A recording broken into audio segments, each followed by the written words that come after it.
अस्सलाम वालेकुम नाजरीन, प्रोग्राम वी टॉक में खुश आमदीद। मैं हूँ आपका मेज़बान मियाँ फ़राज हुसैन। नाजरीन, आज सुप्रीम कोर्ट ने बानी पीटीआई की जो दरख्वास्त है न्यायालय ख़त्म करने के बारे से उन्होंने कहा था कि जी आज फौरी समाअत करें, लेकिन सुप्रीम कोर्ट ने इस्तदा जो है उनकी मुस्तरद कर दी है। और जो कायम मुकाम चीफ जस्टिस हैं तारिक मसूद साहब, उन्होंने कहा है कि जी हम ये जो तोशा खाना का न्यायालय का केस है इस हफ्ते नहीं सुन सकते, क्योंकि ये केस कम से कम 3 रुकनी जो बेंच है वो समाअत करेगा इस केस की। और अभी इस वक्त इस्लामाबाद में सिर्फ 2 जजेस मौजूद हैं और 2 रुकनी बेंच आपको अबूरी रिलीफ भी नहीं दे सकता, क्योंकि डिवीज़नल बेंच का ये हाई कोर्ट से फ़ैसला है। तो उसी के साथ साथ उन्होंने कहा कि काजी साहब भी अगले हफ्ते तक आ जाएंगे। तो मुतवक्का यही है कि काजी साहब खुद आकर इस केस की समाअत करेंगे। और उसी के साथ साथ आज शाह महमूद कुरैशी साहब जो साबिक़ वज़ीर ख़ारजा हैं, उनको आज अदालत के हुक्म के बावजूद, उनकी नज़रबंदी ख़त्म होने के बावजूद आज फिर उनको दोबारा गिरफ़्तार कर लिया गया है। और जिस तरीके से उनको गिरफ़्तार किया गया है, आपने भी देखा होगा, पूरे पाकिस्तान ने देखा है किस तरह उनको उनकी बेटियों के सामने, उनकी फैमिली के सामने गिरफ़्तार किया गया और उन पर 9 मई का केस डालकर उनको फिर गिरफ़्तार किया गया है। और शाह महमूद कुरैशी साहब ने मीडिया से गुफ्तगू करते हुए कहा, उनको करने तो नहीं दी गई, लेकिन चंद बातें उन्होंने मीडिया से करते हुए की हैं कि ये मुझसे सियासी इंतकाम ले रहे हैं और कुछ भी नहीं, मुझ पे झूठे मुकदमे बनाए जा रहे हैं और बार बार मुझे गिरफ़्तार किया जा रहा है। और उसी के साथ साथ आज मोहतरमा बेनज़ीर भुट्टो की जो बरसी थी, उस पर बिलावल भुट्टो साहब ने और जरदारी साहब ने जलसे से खिताब करते हुए कहा कि जी हम वो नहीं हैं जो मुखालफिन के कागजात छीन कर फ़रार हो जाएं, या फिर हम वो नहीं हैं जो मतलब कि किसी से डरें। हम मुकाबला करेंगे इलेक्शन में, हमें बल्ले की कोई परवाह नहीं है, बल्ला हो ना हो हम मुकाबला करेंगे, डट कर करेंगे। और अभी भी कुछ ऐसे सियासतदान हैं, अभी भी कुछ ऐसे लोग हैं जो और लोगों के कंधों पर बैठकर सियासत करना चाहते हैं। अब भी इस इलेक्शन में भी कुछ लोग चाहते हैं ऐसा कि किसी और के कंधों का इस्तेमाल किया जाए। और उसी के साथ साथ आज बानी पीटीआई के जो लाहौर NA 122 से उनके कागजात नामजदगी पर एतराज़ भी उठा दिया गया है। और PP 80 से मोहतरमा जो मरीम नवाज़ साहब है, उनके कागजात पर भी एतराज़ उठाया गया है। इस तमाम तर सूरत हाल पर बात करने के लिए हमारे साथ मौजूद हैं सीनियर सहाफ़ी और तजियाकार जनाब मोहतरम वारिस रज़ा साहब, और उनके साथ रज़ा सैयद साहब, और उनके साथ मोहतरमा सफ़ीना खान साहिबा। बहुत शुक्रिया आपका, आपने टाइम दिया। रज़ा सैयद साहब, सबसे पहले आपके पास आना चाहूँगा कि आज सुप्रीम कोर्ट ने मतलब कि बानी पीटीआई की जो दरख्वास्त थी उसको आज फौरी सुनने पर माजरत कर ली कि हम फौरी नहीं सुन सकते, और अभी भी ज़ाहिर बात उन पर न्यायालय जो है वो बरकरार है और दूसरी जानब उनके कागजात पर भी एतराज़ आ चुका है। तो क्या आपको लग नहीं रहा कि बानी पीटीआई के लिए मुश्किलात जो हैं वो बढ़ रही हैं दिन ब दिन, उनका इलेक्शन में आना थोड़ा मुश्किल हो जाएगा?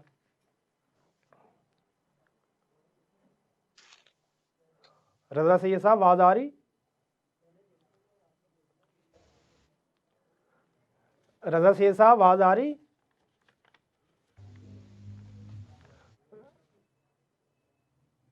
रज़ा सैयद साहब, आवाज़ आ रही है आपको? वारिस रज़ा साहब दोहरा शायद सकते हैं सवाल। डिस्कनेक्ट हो चुके हैं, कोई टेक्निकल इशू। सवाल दोहरा सकते रज़ा सैयद साहब, आवाज़ आ रही है आपको? तो मैं आपसे सवाल करना चाहूँगा कि आज सुप्रीम कोर्ट ने मतलब कि बानी पीटीआई की जो दरख्वास्त थी कि फौरी तौर पर सुना जाए जो न्यायालय का केस है, तो सुप्रीम कोर्ट ने माजरत कर ली है कि ये इस हफ्ते तो नहीं सुना जा सकता, आइंदा आने वाले हफ्ते में समाअत होगी इस पर। तो क्या ये लग नहीं रहा बानी पीटीआई के लिए दिन ब दिन मुश्किलात बढ़ती जा रही हैं? क्या मतलब उनके लिए मुश्किल नहीं हो रहा इलेक्शन में नज़र आना?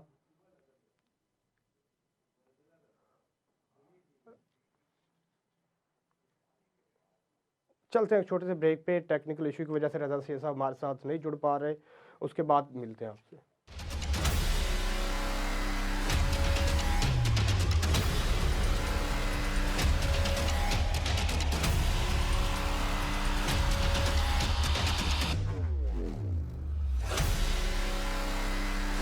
Welcome back. रज़ा सैयद साहब, आपके पास आऊँगा कि आज सुप्रीम कोर्ट ने बानी पीटीआई की दरख्वास्त को फौरी तौर पर सुनने से माजरत कर ली है और उन्होंने कहा जी आइंदा हफ्ते काजी साहब भी आ जाएंगे तो फिर दरख्वास्त की समाअत होगी। तो मतलब कि अभी न्यायालय भी बरकरार है, दूसरी जानब उनके कागजात पर लाहौर से एतराज़ भी दायर कर दिया गया है। तो क्या मुश्किलात नहीं बढ़ रही बानी पीटीआई के लिए? क्या नज़र नहीं आ रहा मतलब कि इलेक्शन में वो बहुत मुश्किल हो सकता है कि नज़र आए हमें? मुश्किलात तो बहुत गंभीर हैं, उनकी बहुत गंभीर मुश्किलात हैं। और उन्होंने जो अटेम्प्ट की है उनकी पार्टी की तरफ से सुप्रीम कोर्ट से रिलीफ थोड़ा हासिल ऊंची करने की, वो बोलिएगा, उनका। आपकी आवाज़ बहुत कम जी। आ रही। जी, सुप्रीम कोर्ट से रिलीफ हासिल करने की जो अटेम्प्ट की है वो उनका राइट है। वो हम्म। उनका जमहूरी हक है कि वो आला अदालतों से रिलीफ हासिल करें। लेकिन दूसरी तरफ जो आला अदालतें हैं उनका भी एक तरीक़ाकार है, उनका भी एक प्रोटोकॉल और प्रोसीजर है जिसको वो फॉलो करते हैं। तो इस वक्त क्योंकि टाइमलाइन जो है ना, actually everybody is living on a clock right now. और जो क्लॉक टिक कर रही है ये वो क्लॉक है कि जो इलेक्शन के शेड्यूल से जुड़ी हुई है। तो अब इलेक्शन के शेड्यूल की जो दी गई तारीखें हैं उसके अंदर अंदर डिस्पोजिशन होनी चाहिए, उसूली तौर पर होनी चाहिए, अखलाकी तौर पे होनी चाहिए। यानी तमाम आला अदालतों को, चाहे किसी का भी मामला हो, मैं सिर्फ बानी पीटीआई की बात नहीं कर रहा, मैं हम्म। तमाम लोगों की बात कर रहा हूं कि जिस जिस का मामला आला अदालतों में जाता है हम्म। उसको आला अदालतों को कोशिश करनी चाहिए कि चाहे रात को उनको समाअत करनी पड़े, चाहे दिन में और छुट्टी के दिन उनको समाअत करनी पड़े, वो समाअत करें। और क्योंकि जो अभी इतना इलेक्शन वक्त भी नहीं शेड्यूल है, है, इलेक्शन भी नज़दीक है और जो हाँ, इलेक्शन कागजात हैं। शेड्यूल के जी। अंदर अंदर डिस्पोज करें वो तमाम केसेस को, हम्म। जो ऐसे तमाम केसेस जिनका बराह रास्त ताल्लुक उम्मीदवार की अहलियत या नाअहलियत से है, हम्म। उनको इलेक्शन शेड्यूल के अंदर अंदर डिस्पोज करने की एक जिम्मेदारी है जो अदालतों पर मुझे तो लगता है कि पड़ती है और उनको पूरी करनी चाहिए। बेशक फैसला कुछ भी करें, मेरिट के मुताबिक करें, हम्म। लेकिन ये नहीं होना चाहिए कि फैसला की तारीखें पड़ गई इतनी लंबी कि उनका इलेक्शन कमीशन का शेड्यूल जो है वो निकल गया और किसी को इंसाफ मिलने की उम्मीद जो है वो ख़त्म हो गई। ये नहीं होना चाहिए, तारीखें नहीं ठीक। पढ़नी चाहिए। ठीक है, मतलब कि उनको फैसला करना चाहिए, फैसला जो भी हो मेरिट पर करना चाहिए। हाँ, हाँ, अगर इलेक्शन का शेड्यूल मतलब कि ख़त्म हो जाता है तो बाद में अगर कोई ऐसा फैसला आ जाता है उसकी फिर कोई फुकत नहीं, उसका फिर कोई फ़ायदा नहीं होगा। दुरुस्त, तो दुरुस्त। सफीना खान साहिबा, क्या आपको भी लग रहा है कि बानी पीटीआई जो है वो इलेक्शन में उनके लिए आना मुश्किल तरीन होता जा रहा है? फ्रांस अस्सलाम वालेकुम। पहली बात तो वालेकुम। मैं काफ़ी दिनों से कह रही हूँ कि इमरान खान साहब का इस इलेक्शन में पार्टिसिपेट करना मुझे 80% मुश्किल लग रहा है। 20% चांसेस कैसे होंगे, क्या होगा वो सुप्रीम कोर्ट ही डिसाइड करेगा। हम्म। क्योंकि अगर आज उन्होंने कहा है कि जी सुप्रीम कोर्ट के जो चीफ जस्टिस हैं, जस्टिस काज़ी फ़ाइज़ ईसा वो हॉलिडे से वापस आ जाएँगे और जी। वही क्योंकि वो शायद उससे नथी करना चाह रहे हैं जो जनवरी में एक केस है फुल बेंच का आई थिंक जिसमें नवाज शरीफ साहब की नाअहली का भी फैसला होना है। हम्म। तो मुझे नहीं समझ आई कि इमरान खान की नाअहली का फैसला उसके साथ नहीं क्यों किया जा रहा है? क्योंकि मियाँ साहब की नाअहली तो फॉर लाइफ टाइम वाली पे ऊपर केस होना है कि फॉर लाइफ टाइम किसी की नाअहली रह सकती है या नहीं रह सकती। लेकिन इमरान खान साहब की नाअहली तो वेरी टेम्परेरी लाइक 3 इयर्स की है, उनका केस बिल्कुल डिफरेंट था। मुझे नहीं समझ आई कि ये जो जजेस हैं इन्होंने क्यों रिस्टेन किया ये फैसला या केस सुनने में इन्होंने क्यों पोस्टपोन करके आगे जनवरी में उन्होंने चीफ जस्टिस के उन्होंने तो आने का ये भी इंतज़ार कहा किया। जस्टिस तारक मसूद साहब ने कि दो रुकनी जो बेंच है वो तो आपको मतलब कि रिलीफ भी नहीं दे सकता अभी इस पर, क्योंकि जो ये फैसला है हाई कोर्ट के डिवीजनल बेंच का है, इस वजह से तीन रुकनी बेंच ही समाअत करेगा। अच्छा चलें वो कोई टेक्निकल बात हो सकती है जिससे हम एग्री कर सकते हैं कि अगर उन्होंने हम्म। कहा है 2 नहीं 3 जजेस बैठेंगे तो फैसला होगा, चलें वो ठीक है। लेकिन जिस तरह से अगर मियाँ साहब की तरफ फिर यही मैं करूँ तो फुल कोर्ट बेंच ने सुप्रीम कोर्ट ने फैसला किया था कि ताहियात नहली एक फॉर सर्टेन टाइम के बाद से जो लोग हैं उनके उससे पहले वालों पे असरअंदाज नहीं होगी। मतलब जो उसके बाद है उनके ऊपर 5 साल की नाअहली है और उससे पहले वालों के ऊपर वही पाबंदी रहेगी जो पहले से थी। तो वो कैसे कौन-सा फुल कोर्ट बेंच होगा जो बैठेगा जिन्होंने पहले फैसला दिया फिर बाद में दिया और अब थर्ड टाइम कौन से जजेस बैठेंगे? तो वो भी देखने वाला होगा लेकिन इमरान खान साहब के ऊपर मुझे मोस्टली चांसेस यही लग रहे हैं कि थोड़ा मुश्किल है। देखिए कोई मिरेकल हो जाए जैसे मियाँ साहब के लिए होते हैं, मोज़े तो हो सकते हैं। तो कोई उनकी नाअहली खत्म हो जाए और वो इलेक्शन में पार्टिसिपेट कर ले, फिलहाल मुझे मुश्किल लग रहा है। हम्म। ठीक है जी। वारिस रज़ा साहब, आपके पास आऊँगा कि आज सुप्रीम कोर्ट ने बानी पीटीआई की जो दरख्वास्त है न्यायालय के हवाले से, उन्होंने ये इस्तदा की थी कि फौरी तौर पर इसको सुना जाए, समाअत के लिए मुकर्रर किया जाए, लेकिन उन्होंने इसको इस्तदा इनकी इस्तदा को मुस्तरद कर दिया है और कहा है कि आइंदा हफ्ते इस समाअत को सुनेंगे। तो इससे जो बानी पीटीआई के लिए मुश्किलात मज़ीद बढ़ती जा रही हैं, तो क्या आपको लगता है कि वो इलेक्शन में नज़र आएंगे या नहीं आएंगे? वारिस रजा मुझे साहब। तो इलेक्शन में, जी जी जी जी जी, मैं सुन रहा हूँ आपकी जी। बात। मैंने कहा मुझे इलेक्शन में जो है वो पीटीआई के चेयरमैन कहीं नजर नहीं आते, और जो उनके पास मुश्किलात हैं। असल में इससे पहले मैं एक बात करना चाहता हूँ कि हमारे जो पीटीआई के चेयरमैन ना, उनको लाडले पने की आदत पड़ गई थी, हम्म। और उनको बहुत ये ख्वाहिश होती है कि मैं जाऊं और जाते साथ सैल्यूट मुझे चीफ जस्टिस मारें, रजिस्ट्रार सुप्रीम कोर्ट सैल्यूट मारें, और सैल्यूट मारने के बाद फौरी तौर से मेरी एप्लीकेशन जो है ना, वो प्रायोरिटी की बुनियाद पर जो है ना, वो सुनी जाए। ये मतलब उनकी जैसे कल हुआ पेशावर हाई लाडलापन, कोर्ट में। जी, जैसा कल हुआ, ये हम्म इससे पहले होता रहा है। हम्म तो बात यह है कि देखिए, सुप्रीम कोर्ट के अपने जो है ना मैंडेटरी पावर्स होते हैं, अपना तरीक़ेकार होता है, और अदालत जो है ना अपनी तरीक़ेकार के मुताबिक चलती है। और बिल्कुल। अदालत अगर किसी को लाडला बना रही होती है तो वो सामने नजर आ रहा होता है, जैसे कि जिसकी मिसाल आपने कल दी, ठीक है ना। अब बात यह है कि सुप्रीम को, अच्छा, अभी सफीना एक बात कह रही थी जिससे मुझे शदीद इख्तलाफ है। बात यह है कि नाअहली का, नवाज शरीफ की नाअहली का, देखिए मैं टेक्निकल बात कर रहा हूं, इसको गौर से सुनिएगा। हम्म। नवाज शरीफ की नवाज शरीफ की सारी उम्र नाअहली का फैसला,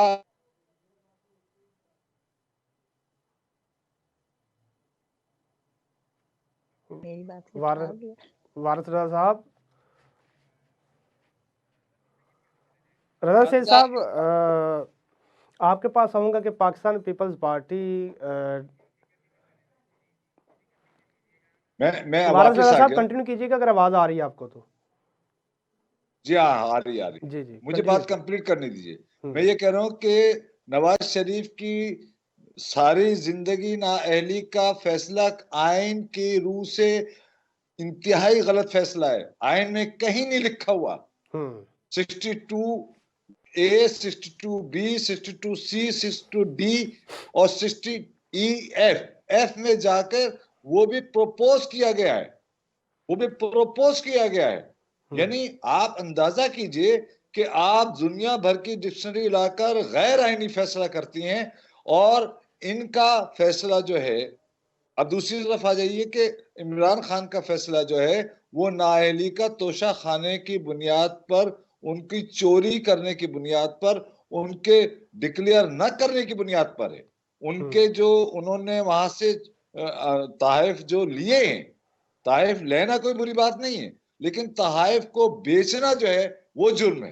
हम्म जुर्म की बुनियाद पर उनको 3 साल की सजा दी गई है। लिहाजा नवाज शरीफ की सारी उम्र की गैर आईनी सजा को एक कानूनी और आईनी सजा से न मिलाया जाए। बराए मेहरबानी ऐसा ना करें आप, ठीक चीजें है। को अलग अलग करके रखें कि आइन में कहीं भी सारी उम्र की सजा नहीं है, नाअहली की सजा कहीं नहीं है आइन में।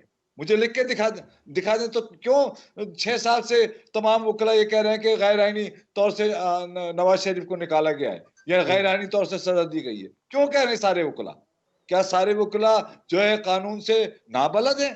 क्या वो कानून नहीं जानते? क्या बड़ी बड़ी बार एसोसिएशन कानून से नाबलद है? क्या वो कानून नहीं जानती हैं? तो मेरा ख्याल है कि सफीना को अपने आप को दुरुस्त करना चाहिए। ना नाअहली की जो सजा है वो ता जिंदगी नहीं दी जा सकती, किसी को भी नहीं दी जा सकती। ठीक है गैर जी, आईनी है, अब सवाल पे गैर वापस आईनी आते सजा। हैं ना, सवाल पे वापस आते हैं। जी, क्या आप, मतलब मैंने तो मैं सवाल ये यही कह मैंने किया है कि क्या मैं आपको नज़र आ रहा है मैं ये मतलब कि कह इमरान बानी पीटीआई जो है वो आइंदा आने वाले इलेक्शन में नज़र नहीं आएंगे? नहीं, पीटीआई तो नजर आएगी, बानी पीटीआई पीटीआई, नजर बानी आएगी किसी, हाँ, लेकिन इमरान खान मुझे आइंदा के इलेक्शन में नजर नहीं आते, किसी भी ठीक तरीके है। से नजर नहीं आते।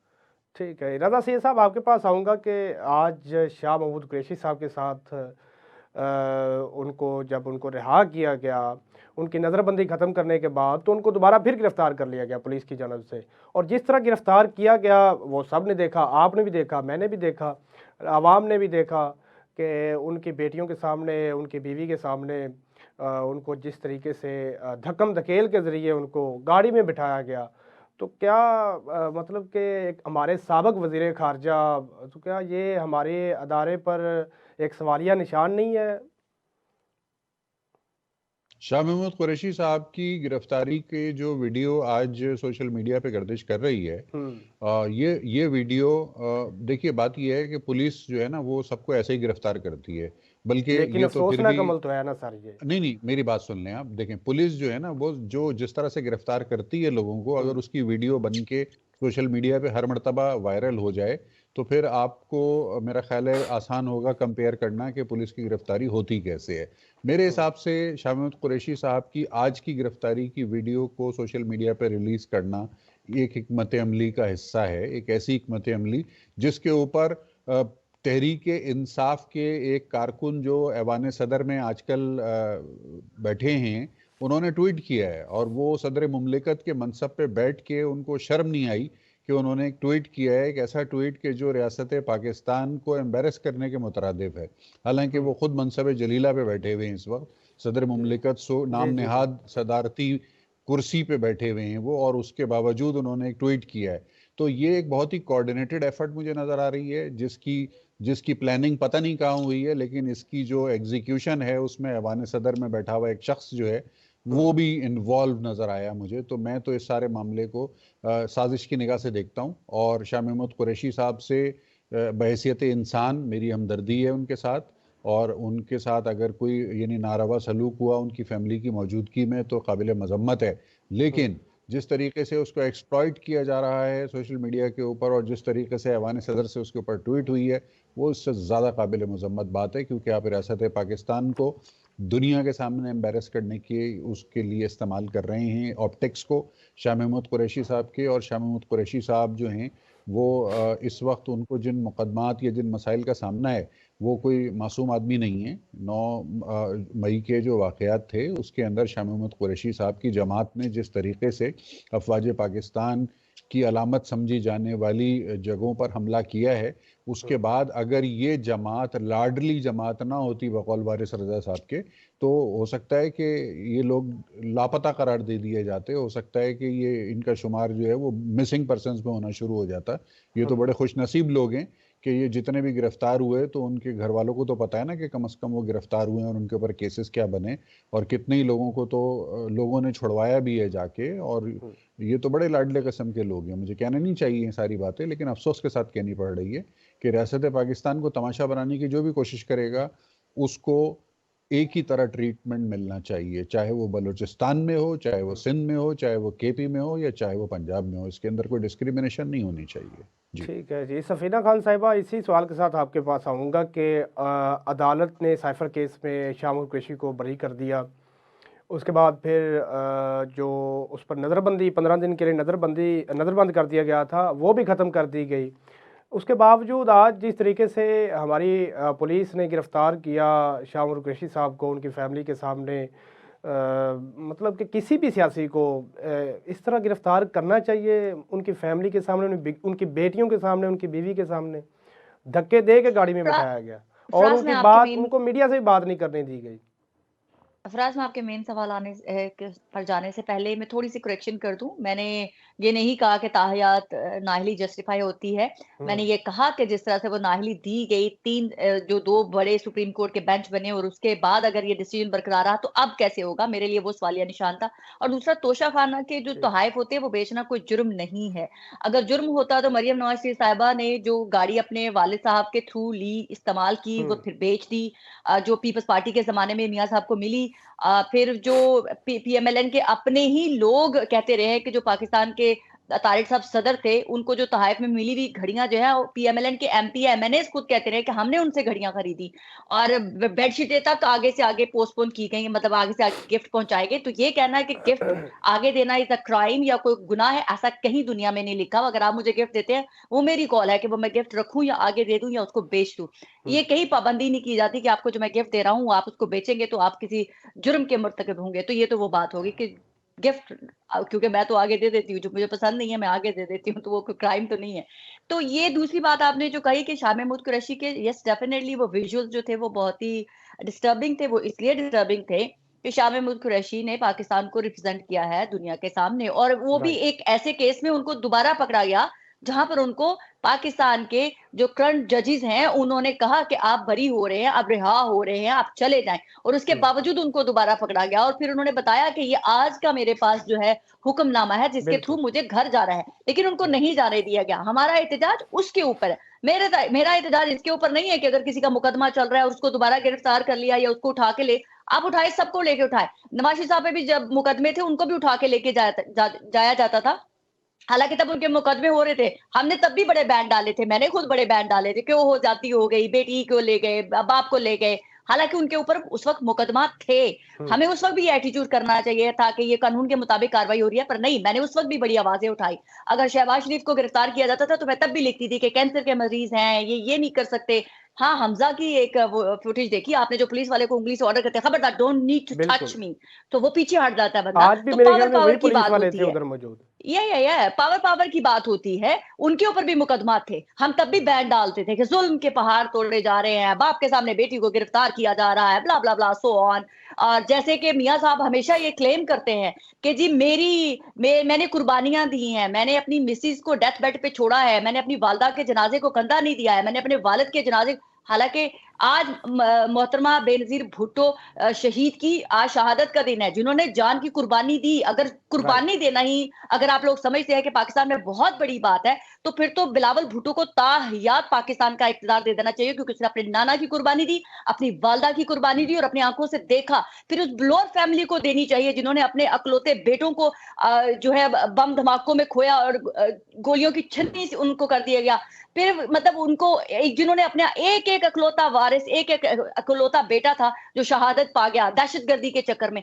फिर मियां साहब ने तो शहादत, मैं ये नहीं कहना चाहती कि उनकी, लेकिन उनकी मिसेस की तभी मौत थी, उनकी वालदा की तभी मौत थी, उनके वालिद की तभी मौत थी। अगर वो चाहते तो वो आ सकते थे, लेकिन वो नहीं आए, वो उनकी कॉल थी। लेकिन खुदारा ये हमारी रियासत पे मत कहें कि उन्होंने वो अपने प्यारों की कुर्बानी दे के पाकिस्तान पे कोई एहसान किया है। अगर पाकिस्तान पे कुर्बानियां देने वालों को ही लाना है, मुसल्लत करना है, तो फिर बिलावल प्राइम एग्जाम्पल है, फिर वो ब्लोर फैमिली प्राइम एग्जाम्पल है। फिर एक और है, मुझे उनका नाम भूल रहा है, जिन्होंने अपने इकलौते बेटे की शहादत दी, फिर उन लोगों को लेके आए। अगर असली शहीदों को, फिर वो शहीद जो बॉर्डर पे शहीद होते हैं, उनकी माओ बहनों को सियासत में लाया जाए, उनके भाइयों को, बेटों को सियासत में लाया जाए, क्योंकि असल शहादत तो वो पाते हैं। ये क्या हुआ कि अगर मेरा कोई ना खुद से अल्लाह को प्यारा हो गया, मैं वो भी अपनी रियासत के ऊपर मुसल्लत कर दूं कि मुझे कंधा देने का टाइम नहीं मिला। मैं खुद नहीं अपनी मर्जी से गई, मियां साहब को किसी ने पाबंदी नहीं लगाई हुई थी कि आप अपनी वालदा के जनाजे के साथ ना आए, आप अपनी मिसेज के जनाजे के साथ ना आए। आ जाते, गिरफ्तार हो जाते, लेकिन वो नहीं आए। तो ये ना किया करे प्लीज, इमोशनल अत्याचार इतना ना किया करे। ठीक है जी, ठीक है। वारिस रज़ा साहब, आज बिलावल भुट्टो जरदारी साहब ने मोहतरमा बेनज़ीर भुट्टो की बरसी पर आज उन्होंने जलसे से खिताब करते हुए कहा कि एक शख्स जो है वो जेल से निकलने के लिए इलेक्शन लड़ रहा है और एक शख्स जेल से बचने के लिए इलेक्शन लड़ रहा है। तो ये इशारा कहाँ जा रहा है आपको भी पता है। तो क्या ये जो उन्होंने मतलब के इल्ज़ाम लगाया है किस हद तक दुरुस्त साबित हो सकता है? ये इलेक्शन मुहिम का एक हिस्सा है, मैं इसको इस तरीके से देखता हूँ। बिलावल भुट्टो जरदारी अगर ये इलेक्शन मुहिम यानी सिंध में, देखिए वो सिंध में खिताब कर रहे थे, ये जहन में रहे कि वो लाड़कान में खिताब कर रहे। बिल्कुल। तो लाड़काने में खिताब करने का अंदाज गुफ्तगू या अंदाज तखातिब जो है ना वो अलग होता है, और पंजाब में उसका अंदाज बिल्कुल अलग होता है। तो बात यह है कि सिंध में जब तक आप नवाज शरीफ को और इमरान खान को हदफ तनकीद नहीं बनाएंगे, पीपल्स पार्टी के नुमाइंदगान, तो पीपल्स पार्टी का वोट बैंक जो है ना वो ये समझते हैं कि उनका वोट बैंक जो है ना वो एक्टिवेट नहीं हो पाएगा या एक्टिव नहीं हो पाएगा। तो मैं ये समझता हूँ कि ये इंतखाबी मुहिम का एक हिस्सा है, और जो कि एक अरसे से वो ये कहते चले आ रहे हैं। और इससे जो है वो यानी ठीक है, ये इख्तलाफात होते भी हैं, इख्तलाफात नहीं भी होते, ख़त्म भी हो जाते हैं। और इंतखाबी मुहिम में देखिए ये बात याद रखिए फराज, की इंतखाबी मुहिम जो होती है ना वो एक दूसरे के दुश्मन तराजी और इल्ज़ामात के हवाले से होती है, जो कि गो के ये दुरुस्त रवैया नहीं है, ये पॉजिटिव बात नहीं है, ये कोई मस्बित बात नहीं है। लेकिन चूंकि हमारा समाज अभी सियासी तौर से इतना बालिग नहीं हुआ है, सियासी तौर से बाशऊर नहीं हुआ है, लिहाजा वो नारे और बड़कों के जमीन में जो है ना हमारी सियासत चलती है। तो मैं ये समझता हूँ कि वो उनकी सिर्फ एक बढ़क है और बढ़क के अलावा उसकी कुछ नहीं, उसकी कोई वैल्यू नहीं। ठीक है जी। रज़ा सईद साहब, आज उन्होंने ये भी दावा किया है, बिलावल भुट्टो जरदारी साहब ने, कि जी अगर हमें मौका मिला तो हम सबसे पहले जो लोग हैं उनकी तनख्वाहें डबल कर देंगे। उन्होंने मतलब 10 नुकाती एजेंडा अपना पेश किया है कि हम 300 यूनिट तक जो बिजली है वो फ्री कर देंगे, बिल्कुल मुफ्त कर देंगे, और 30 लाख घर गरीबों के लिए बनाएंगे। तो मतलब कि ये दावे, ये सारे मामला, तकरीरें, बड़े बड़े जो मतलब कि करते हैं तमाम सियासी जमातें, जो लीडरान हैं वो करते हैं दावे। तो पीटीआई ने तो अभी तक अपना मंशूर या अपने जो निकाती एजेंडा है वो सामने नहीं रखा, क्योंकि ठीक है उनको ये समझ आती है कि वो अभी तक घिरे हुए हैं तमाम मसाइल में इलेक्शन के। लेकिन नून लीग ने भी अभी तक अपना कोई एजेंडा सामने नहीं रखा, अपना कोई मंशूर अवाम के सामने नहीं रखा।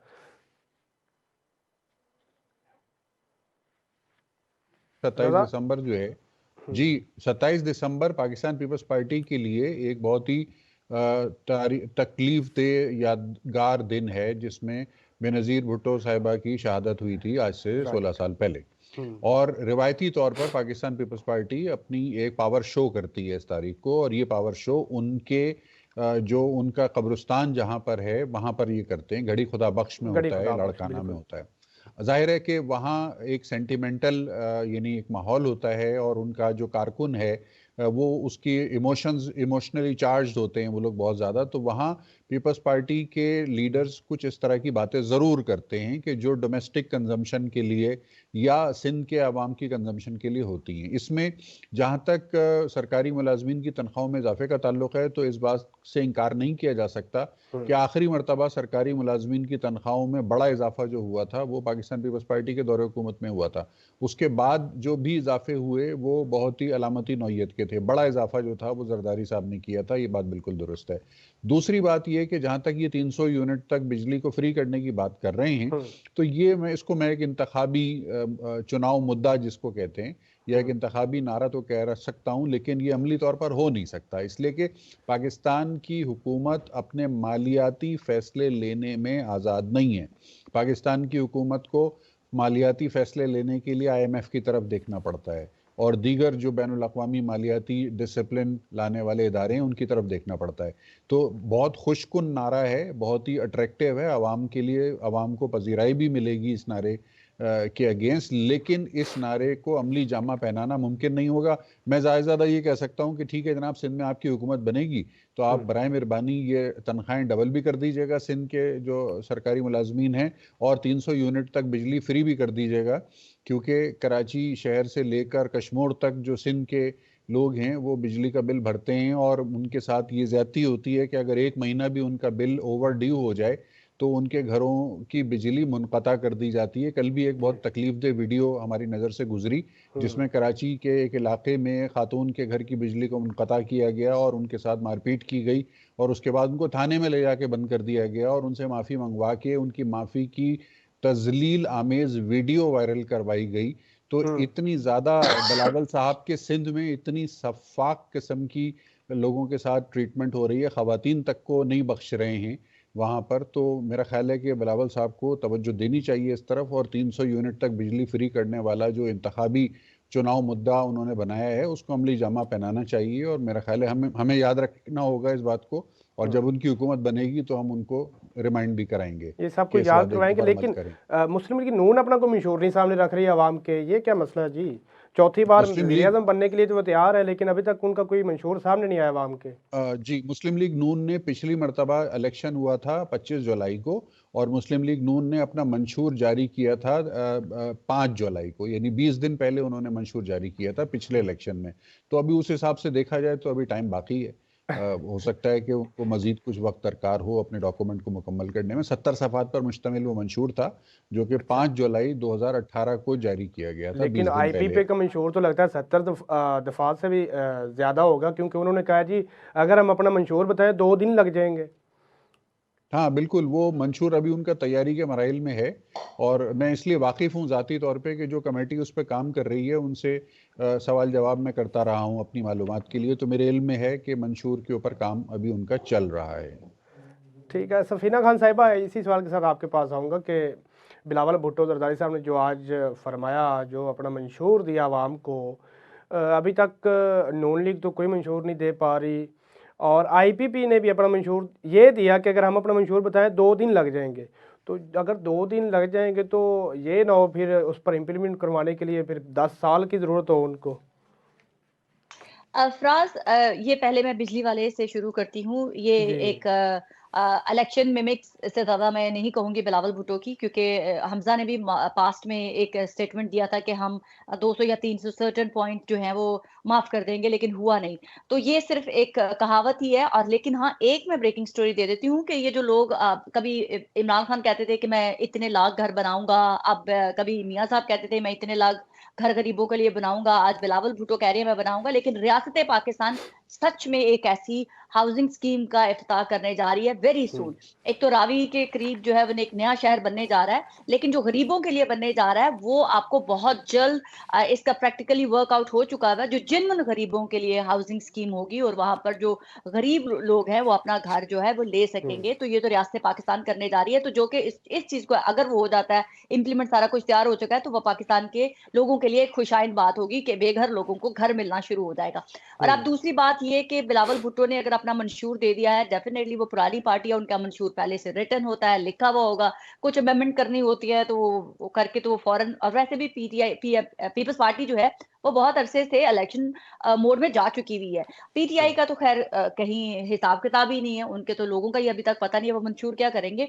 मियां साहब का मंशूर ना आना सवालिया निशान जरूर है कि वो जी इतना डिले क्यों कर रहे हैं, वो क्यों जल्द से नहीं कर रहे हैं, उनकी पार्टी उस तरह से इलेक्शन मोड में क्यों नहीं जा रही बिल्कुल। है, वो अगर कौन सी देखा ऐसी जाए तो चीज उनको है जो कोई उनको मतलब रोक रही कैम है करने रहनुमा से। आजकल कहीं किसी प्रोग्राम में भी नजर नहीं आ रहा, कोई ऐसी वैसी एक्टिविटी नजर नहीं आ रही। देखिए उसकी सबसे बड़ी वजह, क्योंकि फाइनेंशियली जो है पीएमएलएन के अंदर जब मियां साहब आए हैं तो तब भी मेरे पास खबर थी कि मियां साहब ने लोगों से कहा आप इतने करोड़ दें, इतने करोड़ दें पार्टी फंड के लिए। तो लोगों ने उनको इनकार किया कि हमारे पास तो इतने पैसे नहीं है आपको पार्टी फंड में देने के लिए, क्योंकि हमारे तो कारोबार तबाह कर दिए गए जब आपके साथ हम खड़े हुए थे।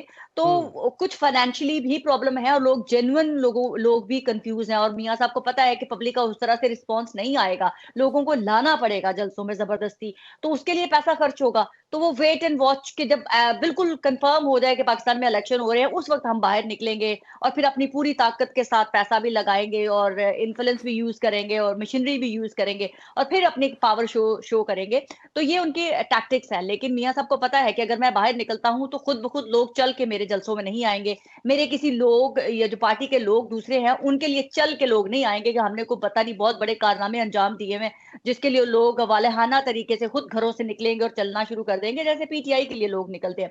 तो मियां साहब को इन चीजों का अंदाजा है, तो वो बस पल्स चेक कर रहे हैं कि पल्स कहां तक इलेक्शंस की तरफ जाती है। मुझे ऐसा लगता है उनको पता है कि पाकिस्तान में इलेक्शन जो है वो डामाडोल हो सकते हैं।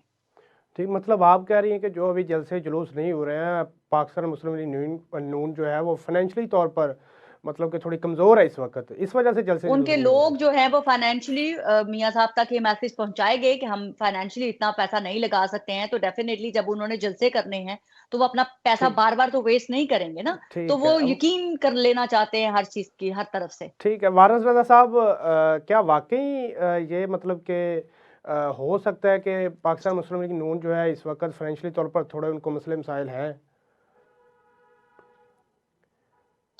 देखिए, ये एक ख्वाहिश तो हो सकती है सफीना की, अच्छा। और बहुत अच्छी स्टोरी है। अच्छा लगा, स्टोरी बहुत अच्छी बनाई गई है। और बिल्कुल जैसे ट्रॉलर बनाते हैं ना, पीटीआई के ट्रॉलर जैसे बनाते हैं, उस तरीके की एक स्टोरी बनाई गई है। मैं बहुत मतलब महसूस आप हुआ कह हूँ रहे और हैं कि बड़ा। Safina thank Khan you. साहिबा ने स्टोरी बनाई है ये? Thank you. अगर हाँ, स्टोरी है तो स्टोरी स्टोरी बहुत का अच्छी भी बनाई, शुक्रिया। बहुत अच्छी बनाई है। बेहतरीन स्क्रिप्ट जो है ना इनको किसी ने दिया है, और ना वो ना, मुझे स्क्रिप्ट कोई नहीं उन्होंने देता, वैसे के वैसे मैं किसी से स्क्रिप्ट नहीं लेती। रख दिया है। खैर, नहीं सफीना मैं साहिबा, अगर अपने किसी ने सवाल की बयानिया दिया तो तरफ बता आता हूँ। दें। नहीं, मैं किसी से स्क्रिप्ट नहीं लेती। आई कैन ठीक है। Open challenge. नहीं दुनिया ओके। में कोई शख्स ला नहीं, दे जो कहे हम सफीना को लिख के स्क्रिप्ट देते हैं। नहीं, ठीक। वैसे आपने अच्छी कहानी सुनाई है और बताइए, मुझे अच्छा लगा। आप कहानियां सुनाया करें, तब काफी अच्छी बात है। चलो खैर, ठीक है, तो स्टोरी मैं टेलर अपने बनती हूँ। सवाल, हाँ हाँ, सवाल की तरफ आता जी हूँ जी। आपके, कि देखिए ऐसा बात नहीं है, पॉलिटिकल जमातों के पास किसी भी चीज की कोई कमी नहीं होती, राइट। ठीक है ना। उनके पास ना फाइनेंस की कमी होती है, ना उनके पास सियासी वर्कर्स की कमी होती है, ना उनके पास बिलबोर्ड्स बनाने की कोई ऐसी कोई दिक्कत होती है, न ही कोई उनको इश्तिहारी मुहिम चलाने में कोई परेशानी होती है। बात यह है कि टाइमिंग्स जो है ना, वो बहुत अहम है। और सफीना ने अपनी गुफ्तगू में इसी स्टोरी में एक बात और भी कही है हम्म। कि उन्होंने बादुर नजर में नवाज शरीफ को बहुत अक्लमंद और बेहतरीन सियासतदान भी करार दिया है, कि वो हिकमत अमली के तहत शायद के जो है ना, वो ये काम नहीं कर रहे, और वो जब उनकी हिकमत अमली यानी हम्म। जो भी तय कर रहे हैं। और मैं ये समझता हूँ कि नवाज शरीफ जो है ना, वो बुनियादी तौर से अपनी आवाम को और अपने जलसे जुलूसों के जो आने वाले अवाम है या जो अपने लीडरान है, उनको थकाना नहीं चाहते, हम्म। और थकाने का अमल जो है ना, उससे वो गुरेज कर रहे हैं। और ये एक अच्छी स्ट्रेटेजी है जो मुझे अभी नजर आ रही है। मुझे पता नहीं है कि उनके यहाँ वाकईतन ऐसा सोचा जा रहा है, लेकिन मुझे नजर आ रहा है कि वो ये जो यानी बार बार जो सरगर्मी है ना, वो सरगर्मी सिर्फ इसलिए नहीं दिखा रहे हैं कि वो सरगर्मी के लिए उन्होंने 10 से 15 दिन, जैसे कि रजा साहब ने भी कहा ना कि 20 रोज से पहले वो आइन नहीं देंगे अपना, हम्म। या मंशूर नहीं देंगे अपना। तो इस हम्म। वजह से मेरे ख्याल में वो कम से कम टाइम में ज्यादा से ज्यादा वो अचीव करना चाहते हैं। तो लिहाजा इस वजह से वो, अब देखिए पूरे पंजाब में वाहिद वाहिद ये पार्टी है इस वक्त। अगर आप फरा फराज इस वक्त पॉलिटिकल वो इंतखाबी सीनियरों को देखें, तो वाहिद वो पार्टी है जिसने पूरे पाकिस्तान से बाकायदगी के साथ एक एक से इंटरेक्शन किया है, एक एक फर्द से इंटरेक्शन किया है, और इंटरेक्शन के बाद कहीं जाके उन्होंने जो है ना डिसाइड किया है कि किसको देना है और किसको नहीं देना। और दीगर किसी पार्टी ने नहीं किया। उसमें उनके मुख्तलिफ मराहल हैं कि नवाज शरीफ से इंटरेक्शन भी हो जाए, उनसे मिल भी लिया जाए, गिले शिकवे भी हो जाए, उनका बयाने भी सामने आ जाए। तो ये एक हिकमत अमली के तहत मेरे ख्याल में वो अभी मंशूर नहीं ला रहे, और न ही वो अपनी मुहिम को शुरू करना चाहते हैं। मुझे लगता है कि वो मुहिम 15 से पहले, 10 और 15 से पहले वो शुरू करेंगे। ठीक है जी। रजा सैयद साहब, लतीफ़ खोसा साहब जो हैं पाकिस्तान तहरीक इंसाफ के जो सीनियर रहनुमा हैं, उन्होंने एक बहुत बड़ा दावा किया है। उन्होंने कहा जी पाकिस्तान तहरीक इंसाफ को 2 तिहाई अक्सरियत लेने से कोई भी नहीं रोक सकता। और उन्होंने कहा कि जी जिनको चौथी दफ़ा, बहुत इंपॉर्टेंट बात है, ज़रा गौर से सुनिएगा, जिनको चौथी दफ़ा वज़ीर आज़म बनने के लिए या बनाने के लिए लाया गया पाकिस्तान में, उनको पछताना पड़ेगा, उनको पछतावे का सामना होगा। और जब तहरीक इंसाफ इलेक्शन में होगी तो फिर वो ये कहेंगे कि मुझे क्यों बुलाया। पहले उनका ये नारा था कि मुझे क्यों निकाला, और अब ये कहेंगे कि मुझे क्यों बुलाया। तो इस दावे में किस हद तक सदाकत हो सकती है सर?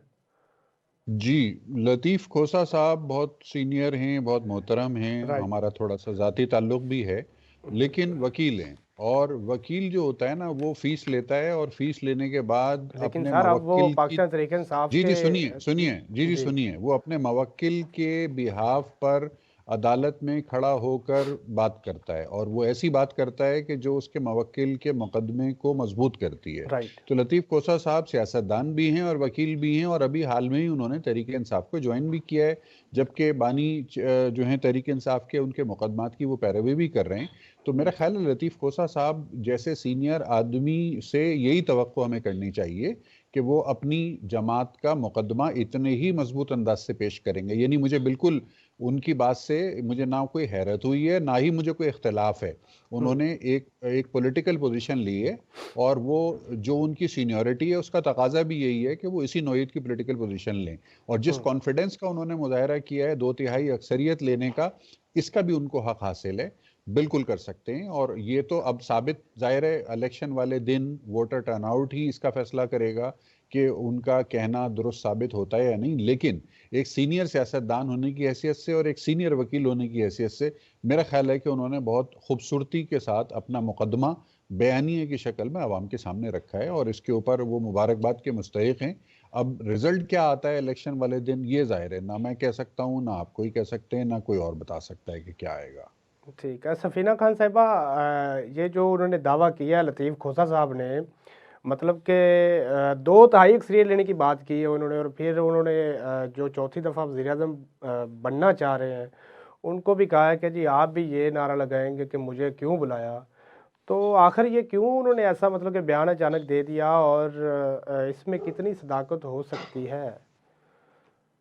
प्रास जो पीटीआई के लोग हैं वो ज़्यादा सोशल मीडिया से इन्फ्लुएंस होते हैं, वो डायलॉग्स पिक करते हैं वहाँ से, और वो अपनी बातों में यूज़ करते हैं। ऐसे ही बाकी पॉलिटिकल पार्टीज़ भी करती हैं। तो ये कि मुझे क्यों बुलाया, मुझे क्यों निकाला, ये सोशल मीडिया पे काफ़ी दिनों से हम लिख रहे हैं, हम देख रहे हैं, तो ये it's nothing new for me. लेकिन जो उन्होंने एक बात कही है कि मियाँ साहब की जो इस बात के पीछे की जो स्टोरी है, वो यस मियाँ साहब को बहुत ही मुस्बत तरीके से पैगामात छोटे मियाँ साहब को भी पहुँचा दिए गए हैं कि बड़े मियाँ साहब को जिस तरह से लाने के लिए कहा गया था कि वो आएँगे और इमरान खान का जो हवा है वो उड़ जाएगा, वो उड़ा नहीं है। और आपने कहा था कि पाकिस्तान की अवाम जो है वो समंदर की लहरों की तरह निकलेगी और मियाँ साहब का इस्तकबाल करेगी, उस तरह से वो नज़र नहीं आ रहा। उनका वो इम्पैक्ट जो है वो नज़र नहीं आ रहा, वो काउंटर नहीं कर पाए हैं, वो काउंटर करने में फेल रहे हैं इमरान खान को। तो मियाँ साहब का मैं पहले दिन से बड़ा फर्मली बिलीव था कि मियाँ साहब को सिर्फ एक पोस्टर बॉय की तरह यूज़ किया जा रहा है उनकी पार्टी की तरफ से, जो कि उनको पता है। वो चुने का के नहीं है कि उनको नहीं पता कि मैं पोस्टर बॉय के तौर पे यूज़ हो रहा है। जैसे मरियम नवाज़ शरीफ साहिबा जब अटैक करती हैं तो उनको पता होता है कि सारा क्रिटिसिज़्म हो जाएगा, लेकिन वो अपनी मर्ज़ी से कर रही होती हैं। तो इसी तरह मियाँ साहब को पता है कि मैं सिर्फ पोस्टर बॉय हूँ, मैंने प्राइम मिनिस्टर नहीं बनना है। तो ये तो अब खुल के सबको पता चलना शुरू हो गया। शायद पीएमएलएन की अपनी पार्टी के अंदर से भी अब जो लोग हैं एक-दूसरे के ऊपर इल्ज़ामात लगा रहे हैं। ये मैंने बहुत पहले कहा था, बल्कि उस दिन वारिस साहब नाराज़ भी हो गए थे जब मैंने कहा था कि जब मियाँ साहब आएँगे और बैठे होंगे पाकिस्तान के अंदर और तब उनकी पार्टी के लोग निकल-निकल के उनके खिलाफ बातें कर रहे होंगे। तो आज आप अगर देख लें कि मियाँ साहब पाकिस्तान में हैं, तमाम मुकदमे उनके हट चुके हुए हैं और उनके पार्टी के अंदर से आवाज़ें उठना शुरू हो गई हैं। कभी शाहिद खाकान अब्बासी, कभी कोई उठ के उनके अपनी मुशाहिद हुसैन साहब इतने नहीं, सीनियर शायद आवाज़ खान हैं। अब्बासी तो आप उन्होंने जी, बकायदा तौर शाहिद पे वो खाकान ऐसे। अब्बासी तो ख़ैर वो करते ही रहते हैं। हाँ तो जी। अभी ज़ुबैर उमर ने जो स्टेटमेंट दी है, जो मतलब इसहाक डार के ऊपर डायरेक्ट अटैक किया है, तो इट्स हम्म। आप इन चीज़ों को नॉर्मल मत लें कि ये जो बड़ा स्मूथ चल रहा है। पीएमएलएन का ये जो सकूत है ना, ये उस समुंदर के शोर का मेरे लिए आगाज़ नज़र आता है, जो वेट एंड वॉच, क्योंकि पीएमएलएन के अंदर बहुत बड़े-बड़े नाम हैं और बड़े-बड़े कदावर शख्सियत हैं जो एक सेकंड में उठ के अपनी शख्सियत को मतलब अपनी लीडरशिप को अटैक कर सकते हैं। लेकिन वो मुझे ऐसा लगता है कि किसी आशीर्वाद के इंतज़ार में हैं, कि कब घंटा बजेगा और कब वो उठेंगे और कब मतलब वो अभी तक यलगार कर आशीर्वाद नहीं देंगे। मिला? नहीं, कुछ चीज़ें होती हैं वेट एंड वॉच की पॉलिसी कि अगर मियाँ साहब को उस तरह से ज़बरदस्त नहीं करना है, जिस तरह से हमने करना है, तो उनको थोड़ा-सा सस्टेन तो करने देना है ना इलेक्शंस तक। तो अभी बहुत सारी चीज़ें चल रही हैं, तो मियाँ साहब को पता है कि वो प्राइम मिनिस्टर नहीं बन पाएँगे, क्योंकि अगर वो असली तौर पे भी, चले मैं मान लेती हूँ कि उनकी थ्योरी कि उनको प्राइम मिनिस्टर बनना है, वो अपने भाई को कहाँ एडजस्ट करेंगे, ठीक है? अपनी बेटी को वो सीएम बना देंगे, पंजाब का खुद पीएम बन जाएँगे, तो उनके छोटे भाई कहाँ जाएँगे? उनका भतीजा कहाँ जाएगा? जिन्होंने पूरा 40 साल का जो है वो ठीक है। सारा का सारा, जब मुशर्रफ दौर था, तो हमज़ा को वो गिरवी रख के चले गए थे, तो उस बेचारे के साथ क्या ज़ुल्म कर रहे हैं? तो फिर ठीक इसका है, मतलब है टाइम कि इज़ मियाँ शॉर्ट। साहब मैं वारिस रज़ा साहब आपके पास आना चाहूँगा कि लतीफ़ खोसा का जो बयान है, आपने सुना सफ़ीना खान साहिबा को भी, रज़ा सैयद साहब को भी, कि उन्होंने जो बयान दिया है, दावा किया है, इसमें इसमें कितनी सदाकत है या फिर एक सियासी बयानी है? देखिए, ये एक सियासी बयान है और ये सियासी बयान इसी किस्म के होते हैं क्योंकि देखिए पीटीआई के साथ ये अलमिया है कि पीटीआई का जो वर्कर है ना, जो हम्म। कारकुन है, वो पॉलिटिकल नहीं है, वो जज्बाती है, वो अकीदा परस्त है और हीरो वर्शिप का शिकार है। तो उसको गाहे गाहे ये जो है ना एक्टिवेट करने के मुख्तलिफ शोशे छोड़ते रहते हैं। ये पीटीआई के तमाम लोगों का ये तरीक़ेकार है। उस पीटीआई में इत्तेफाक से वो शामिल भी हो चुके हैं, तो उनके ऊपर वो रंग चढ़ना भी ज़रूरी है। अगर वो रंग नहीं चढ़ाएँगे, तो वो पीटीआई के ट्रोलर्स जो है ना उनका नाक में दम कर देंगे। तो 2 तरह की मजबूरियों में वो फँसे हुए हैं। एक तो ये कि वो वकील भी हैं, दूसरे ये कि वो सियासी आदमी भी हैं, तीसरे ये कि वो पीटीआई में शामिल हो चुके हैं। तो पीटीआई में शामिल होने के बाद जरूरी हो जाता है कि आप झूठ भी बोलें, आप इतना दरोगोई से काम लें, इस कदर झूठ बोलें, इतना झूठ बोलें, इतना झूठ बोलें कि वो सच का गुमान हो।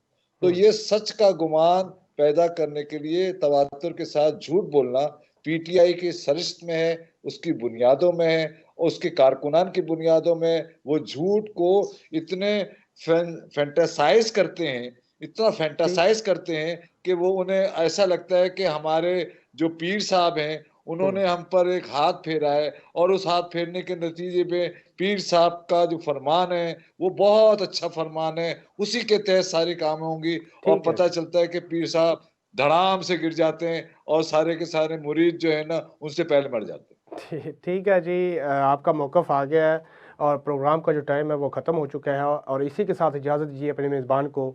अल्लाह हाफ़िज़।